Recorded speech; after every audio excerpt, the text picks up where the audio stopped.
धुळे शहरातील एकमेव ठिकाण म्हणजे गंगा टाइल्स सप्लायर शॉप।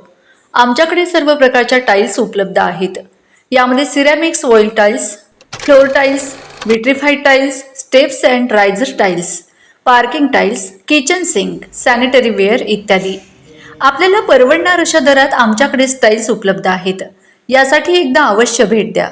पत्ता Ganga tiles supplier shop, 405 micro tower, Wadjai road, Dhule. Mobile number 70 574 83 849। आपण बघत आहात डिजिटल इंडियाचे डिजिटल न्यूज।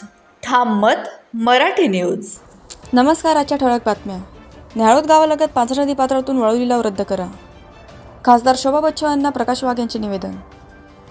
पांझरा नदीवरील वाळू ग्रामपंचायतीला विश्वासात न घेता केलेला लिलाव रद्द करण्यात यावा अशी मागणी खासदार डॉक्टर शोभा बच्छाव यांना सरपंच प्रतिनिधी प्रकाश वाघ यांनी निवेदन देण्यात आले आहे।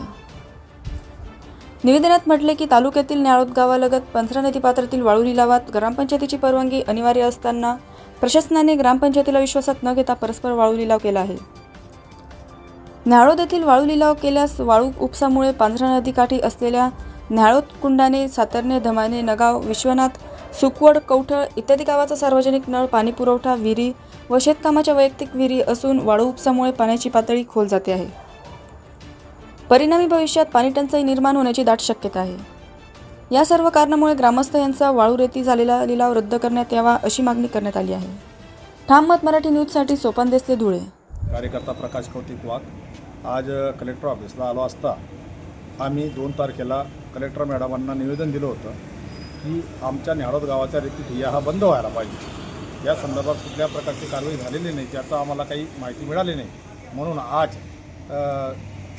शोभाताई बच्छाव खासदार धुळे लोकसभा मतदारसंघ त्या कलेक्टर ऑफिसला आल्या असता आम्ही या ठिकाणी आलो आणि खासदार मॅडमांची भेट घेऊन त्यांना हा रेती ठिय्या बंद व्हावा या संदर्भात आम्ही निवेदन आज रोजी दिलं। आणि काल रामदादा भदाने, रामकृष्ण बापू खलाने आणि यांना सगळ्यांना आम्ही निवेदन देऊन की न्याळोद गावाचा रेती उपसा हा कायमस्वरूपी बंद व्हायला पाहिजे आणि त्यांच्या जे चोरी करत असतील त्यांच्यावर सुद्धा कठोर कारवाई व्हायला पाहिजे या संदर्भामध्ये आमची मागणी आहे। त्यातील ताज्या घडामोडींसाठी पाहत रहा ठाम मत मराठी न्यूज। तसेच आमच्या चॅनलला लाईक, शेअर, सबस्क्राईब करायला विसरू नका।